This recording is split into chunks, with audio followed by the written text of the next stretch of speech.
Hello students, I hope you all are well and good. Students, today we are going to do our chapter number 4 and the name of the chapter is part of speech. So here a question arises, what is parts of speech? ये parts of speech है क्या? Parts का मतलब है भाग, of मतलब है का, और स्पीच का मतलब होता है जो जिसको हम बोलते हैं। या तो इसको आप भाषा बोल लीजिए, बोली बोल लीजिए, सेंटेंस बोल लीजिए, या आप ये बोल लीजिए कि किसी भी सेंटेंस को लिखने के लिए जो हम ग्रामेटिकल टूल्स यूज़ करते हैं वही क्या है, हमारे पार्ट्स ऑफ स्पीच है। जैसे अगर मैं फॉर एग्ज़ाम्पल आपको बोलूं कि ये एक सेंटेंस देखिए दिया गया है, Akbar was a great king. तो Akbar was a great king, जब हम इस सेंटेंस को एनालाइज करेंगे तब हम जानेंगे कि अकबर तो इसमें क्या है, सब्जेक्ट है, वॉज क्या है, वर्ब है, एक क्या है इसमें, ए जो है डिटरमाइनर की तरह यूज़ है, आर्टिकल, ग्रेट क्या है, ग्रेट एडजेक्टिव है, और किंग क्या है, ऑब्जेक्ट है। तो इस तरह से अलग अलग जो है पार्ट ऑफ स्पीच किसी भी सेंटेंस में यूज़ होते हैं। तो इस टॉपिक के अंदर हम सब कुछ यही पढ़ेंगे। पार्ट ऑफ स्पीच के बारे में जो बेसिक थिंग्स हैं उसके बारे में हम लोग आज जानने वाले हैं। तो वीडियो को शुरू करने से पहले मैं आपसे रिक्वेस्ट करता हूं कि जो हमारा चैनल है इसका नाम है लर्न विद फन, तो आप इस चैनल को जो है सब्सक्राइब कर लीजिए और साथ में जो बेल आइकन वाला बटन है उसको दबा लीजिए ताकि मैं कोई भी वीडियो अपलोड करूं तो सबसे पहले नोटिफिकेशन आपके पास ऑटोमेटिकली पहुंच जाए। और फ्रेंड्स, मेरे इसी चैनल के ऊपर आपको बहुत सारी और इंग्लिश के बेस पे और भी वीडियो मिलेगी जिसमें सही उच्चारण के बारे में, या हम जो एक वर्ड है जैसे हैप्पी वर्ड है इसकी जगह कई और वर्ड यूज़ कर सकते हैं, तो किस तरह से हमें इंग्लिश को सही रूप से इस्तेमाल करना है। तो इस तरह की बड़ी इंटरेस्टिंग वीडियोस आपको मेरे चैनल पर देखने को मिलेंगी। तो आप उसको सब्सक्राइब कीजिए और उनको देखिए और अपनी नॉलेज गेन कीजिए। चलिए अब आते हैं हम आज के टॉपिक के ऊपर। तो जो हमारा आज का टॉपिक है उसका नाम हमने ज़्यादा पढ़ लिए हैं, इसका नाम है पार्ट्स ऑफ स्पीच। 4 चैप्टर है, 4 लेक्चर है। देखिए इसमें लिखा है words are divided into different kind of classes called part of speech. तो जो वर्ड्स होते हैं वो अलग अलग कैटेगरीज में बटे होते हैं, तो वही क्या कहलाता है, अकॉर्डिंग टू देयर उसमें। तो इसीलिए ये क्या कहते हैं, आपके पार्ट ऑफ स्पीच कहलाते हैं अकॉर्डिंग टू देयर वर्क। अपने काम के हिसाब से एक सेंटेंस में जो अपना काम करते हैं उसके हिसाब से ये बटे रहते हैं और यही पार्ट ऑफ स्पीच कहलाता है। Part of speech are 8 in number. कितने होते हैं, 8 इन नंबर। कितने होते हैं, 8 होते हैं। कितने होते हैं पार्ट ऑफ स्पीच, 8 जो हैं हमारे पास पार्ट ऑफ स्पीच 8 होते हैं। ठीक है, तो नंबर 1 पे नाउन है, एडजेक्टिव। नाउन क्या होता है, noun is the name of person, place, things of animal. किसी भी व्यक्ति, वस्तु, स्थान आदि का नाम क्या है, नाउन है। एडजेक्टिव जो क्या बताता है, क्वालिटी बताता है। प्रोनाउन क्या है, ऐसा वर्ड जो नाउन की जगह पर इस्तेमाल होता है। वर्ब क्या है, वर्ब जो है किसी भी सेंटेंस के अंदर किसी भी काम के होने या करने का जिससे पता लगे वो क्या है, वर्ब है। एडवर्ब क्या है, एडवर्ब जो ऐसा वर्ड है जो वर्ब और एडजेक्टिव दोनों के काम करते हैं। प्रीपोजिशन, प्रीपोजिशन किसी भी स्थान, किसी भी सेंटेंस के अंदर नाउन या प्रोनाउन की पोजीशन को बताता है। कंजंक्शन, दो सेंटेंसेस को आपस में जोड़ने के, दो सेंटेंसेस या दो वर्ड्स को आपस में जोड़ने का काम करता है। और इंटरजेक्शन, जिसके अंदर सडन फीलिंग्स या कुछ इमोशंस वगैरह दिखाने होते हैं तो वहाँ इंटरजेक्शंस का यूज़ किया जाता है। तो इस तरह से ये हमारे 8 जो हैं हमारी 8 जो हैं पार्ट ऑफ स्पीच है। अब चलिए जान लेते हैं इन सभी पार्ट ऑफ स्पीच के बारे में थोड़ा डिटेल से। और मैं आपको बता दूं कि इसमें हम इंट्रोडक्शन दे रहे हैं, बाद में हम जब चैप्टर वाइज जाएंगे तो नाउन का चैप्टर भी डिटेल में पढ़ेंगे, एडजेक्टिव का भी, प्रोनाउन का, तो इन सभी के जो चैप्टर हैं हम डिटेल में पढ़ेंगे। पर यहाँ पर हम केवल इनके बारे में बेसिक थिंग पढ़ के आगे निकल जाएंगे। तो सबसे पहले हम पढ़ते हैं नाउन के बारे में। A noun is a word used as the name of a person, place और थिंग। तो देखिए नाउन क्या है, किसी भी व्यक्ति, वस्तु, स्थान आदि का नाम जो है नाउन। सिंपल बोल देंगे कि जो नाम है वही क्या है, नाउन है। हिंदी में इसको बोलते हैं संज्ञा। ठीक है, नाम कुछ भी हो सकता है, नाम हर चीज़ का नाम है, यहाँ तक कि जो चीज़ नहीं है उसका भी नाम है। जैसे हवा को आप देख नहीं सकते, उसका भी नाम है। ईमानदारी को देख नहीं सकते, उसका भी नाम है। बहादुरी को देख नहीं सकते, उसका भी नाम है। मतलब जिस चीज़ को आप देख सकते हैं उसका तो नाम है, पर इस दुनिया में कई ऐसी भी चीज़ें हैं जिसको हम देख नहीं सकते, केवल महसूस करते हैं, उसका भी नाम है। तो ये सभी चीज़ें जिसका कोई नाम है, जिसको आप बुलाते हैं, जिसको आप पुकारते हैं, वही क्या है, नाउन है। इतना आप जान लीजिए। अब देखिए इसके एग्जाम्पल हैं। Akbar was a great king. तो इसमें जो वर्ड अकबर है, अकबर हमारा क्या है, इसमें Akbar was a great king, जो इस सेंटेंस के अंदर हमारा जो है अकबर हैं, ये हमारे क्या हो गए हैं, अकबर इसमें नाउन हो गए हैं। ऐसे Kolkata is on the bank of river Hooghly. तो इसमें कोलकाता और रिवर हुगली ये क्या है, नाउन है। The rose smell sweet. अब देखिए रोज़ क्या है, भी नाउन है। द सन शाइन्स ब्राइट, ये भी नाउन है।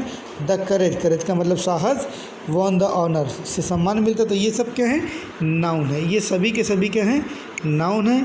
अब देखते हैं, देखिए the word thing including all the object that we can see, मतलब जिसको हम देख सकते हैं, हियर सुन सकते हैं, टेस्ट उसको चख सकते हैं, उसका स्वाद चख सकते हैं, टच छू सकते हैं, स्मेल सूंघ सकते हैं, something that we can think of, और वो चीज़ें जिसके बारे में हम कुछ सोच भी सकते हैं, but can not perceive by the sense, पर सेंस से महसूस नहीं कर सकते।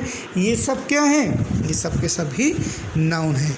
अब बात करते हैं एडजेक्टिव के बारे में। किसके बारे में बात करने वाले हैं हम, एडजेक्टिव के बारे में भी चलिए देख लेते हैं कि एडजेक्टिव हमारा क्या है। An adjective is a word use to add something to the meaning of a noun. जो नाउन के मीनिंग में कुछ ऐड कर दे वही क्या है हमारा एडजेक्टिव। जैसे he is a brave boy, तो यहाँ पर जो ब्रेव है, बॉय की क्वालिटी क्या बता दी गई है कि वो बॉय हमारा क्या है, बॉय जो हमारा है वो है ब्रेव। बॉय जो है हमारा बहुत ही बहादुर लड़का है। तो यहाँ पर जो इसकी क्वालिटी बता दी गई है वो क्या बताई गई है कि ये है बॉय क्या है हमारा, ब्रेव है। तो इसलिए ये जो क्या हो गया हमारा एडजेक्टिव हो गया। There are 20 boys in the class, तो ये भी हमारा क्या हो गया, एडजेक्टिव हो गया। अब हम बात करते हैं अगली पार्ट ऑफ स्पीच की, जिसका नाम है प्रोनाउन। प्रोनाउन क्या है, pronoun is a word use instead of noun, मतलब ऐसा वर्ड जो नाउन की जगह पर इस्तेमाल हो वही क्या कहलाता है हमारा प्रोनाउन कहलाता है। जैसे John is absent because he is ill. अब जॉन तो हमारा क्या है सेंटेंस में नाउन है, और जॉन हमारा क्या है, जॉन जो है ये हमारा नाउन है, और इसकी जगह पर जो यहाँ ही लगा दिया है यही हमारा क्या हो गया, प्रोनाउन हो गया। The books are where you left them. अब यहाँ पर देखिए जो यू है ये भी हमारा क्या है, प्रोनाउन है, किसी के नाम की जगह यूज़ किया गया। तो यही है। अब हम आगे बात करेंगे तो एडवर्ब। एडवर्ब हमारा क्या होता है, adverb is a word use to add something to the meaning of a verb and adjective और another.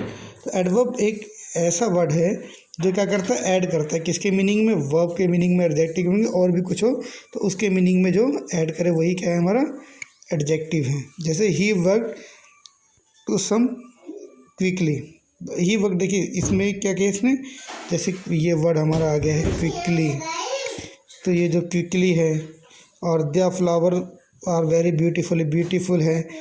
She pronounce the word quite correctly, correctly, ये सब क्या है, एडवर्ब है। आगे बात कर लेते हैं प्रीपोजिशन की। प्रीपोजिशन क्या है, ए preposition is the word use with the noun और अ प्रोनाउन। जो प्रीपोजिशन है वो ऐसा वर्ड है या तो नाउन या तो प्रोनाउन के साथ यूज़ किया जाता है to show how the person और थिंग द नाउन और pronoun stand in relation to similar. तो किस तरह से एक व्यक्ति या एक वस्तु एक चीज़ किस तरह से एक दूसरे से संबंधित है, इसी संबंध को दिखाने के लिए प्रीपोजिशन का यूज़ किया जाता है। जैसे आप देखिए यहाँ पर हमारे पास इसका जो है एग्जाम्पल मिलेगा, there is a crow in the garden. तो यह क्रो कहाँ है, इन है। तो ये जो इन हमारा हो गया है, जो हमारा ये इन है ये भी प्रीपोजिशन है, ये ऑफ भी हमारा प्रीपोजिशन है, और ये अंडर भी हमारा प्रीपोजिशन है। The girl found of music, a fair little girl set under a tree. तो ये क्या है, ये सब डिशन है। आइए अब बात करते हैं नेक्स्ट पार्ट ऑफ स्पीच की, जिसका नाम है कंजंक्शन। कंजंक्शन क्या है? A word is a conjunction is a word use to join words और सेंटेंसेस। तो एक वर्ड जो सेंटेंसेस वगैरह को ज्वाइन करता है, ठीक है, वर्ड और सेंटेंस को ज्वाइन करता है, वही क्या है? हमारा कंजंक्शन है। जैसे नीचे जो दिए गए सेंटेंस है, इसके अंदर रामा एंड हरी, तो ये कंजंक्शन है। 2 and 2 make 4, ये भी कंजंक्शन है। आई रैन फास्ट बट मीन्स, तो इसमें जो ये बट है, इसमें जो ये बट है हमारा, ये क्या है? हमारा कंजंक्शन है। तो इस तरह से जो नेक्स्ट हमारी जो पार्ट ऑफ स्पीच है उसका नाम है इंटरजेक्शन। क्या होता है interjection? An interjection is a word which express some sudden feeling, जो सडन फीलिंग को दिखाता है। जैसे इसमें दिखाया है हुर्रा। हुर्रा क्या? खुशी के बारे में कहते हैं। We have won the game, तो ये हुर्रा खुशी का एक्सप्रेशन दिखा रहा है, तो इंटरजेक्शन है। अला शी इज़ डेड, किसी के मरने पर जो एक्सप्रेशन दुख वाला निकलता है, जैसे हम बोलते हैं ओ या आ, इसी को अलास बोलते हैं इंग्लिश में, तो यही हमारा क्या है? इंटरजेक्शन है। सो स्टूडेंट्स, अब बात करते हैं नेक्स्ट पॉइंट। देखिए क्या लिखा है? Some modern grammars include determiners among the part of speech. जो आधुनिक ग्रामर है वो डेटरमाइनर्स को भी पार्ट ऑफ स्पीच का हिस्सा मानते हैं। डेटरमाइनर्स आर द वर्ड जैसे a an the, this, that, these, those, every, each, some, any, my, his, one, two, ठीक है ना। इस तरह के बहुत सारे वर्ड है। ये सब क्या है? We determiner in the meaning of the noun the follow, तो ये भी नाउन के साथ मीनिंग में लगते हैं और उनको दिखाते हैं। In this book as in many traditional grammar और determiner expect a and the are classed among adjective. तो इस बुक के अंदर जैसे कि जो ट्रेडिशनल ग्रामर है, ए एंड द को एडजेक्टिव्स के अंदर हम स्टडी करेंगे, इसको अलग से पार्ट ऑफ स्पीच के रूप में हम स्टडी नहीं करेंगे। As word are divided into 2 classes according to words in a sentences, it is clear if we cannot say of which part of speech word belong unless we see it used in a sentence।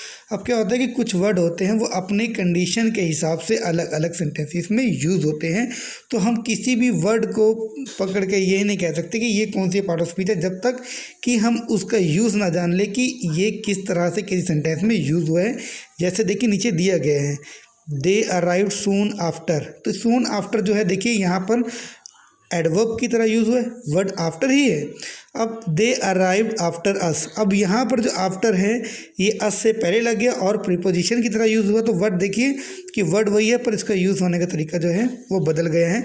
They arrived after we had left, और यहाँ पर तीसरे में जो है conjunction की तरह use हुआ है, तो एक ही वर्ड अलग अलग पार्ट ऑफ स्पीच की तरह यूज़ हो सकता है। तो हम ये नहीं डिटरमाइन कर सकते कि कोई वर्ड कौन सी पार्ट ऑफ स्पीच में, जब तक कि हम उसका यूज़ होते हुए ना देख लें। तो स्टूडेंट्स, यहाँ पर जो है हमने पार्ट ऑफ स्पीच जो है अपना ख़त्म कर लिया है। और यहाँ पर नीचे देखिए ग्रामर की एक्सरसाइज 2, एक्सरसाइज फर्स्ट मैंने आपको दी थी और आप में से कुछ बच्चों ने उसका होमवर्क भी करके दिखाया था, वेरी गुड।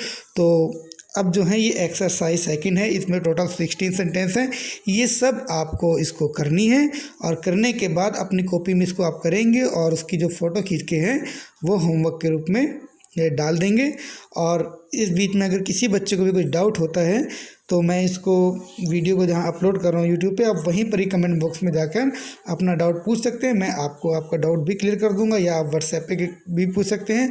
तो जिस तरह से पूछिए, आप कंसेप्ट क्लियर कीजिए और पूछिए, और इस तरह की और भी वीडियो के साथ मैं आपके साथ बना रहूँगा, ताकि जो है हमें किसी भी तरह की जो प्रॉब्लम है उसको फेस ना करना पड़े और आपकी जो है स्टडी चलती रहे। तो स्टूडेंट्स, आप अभी के लिए जो है इतना ही, फिर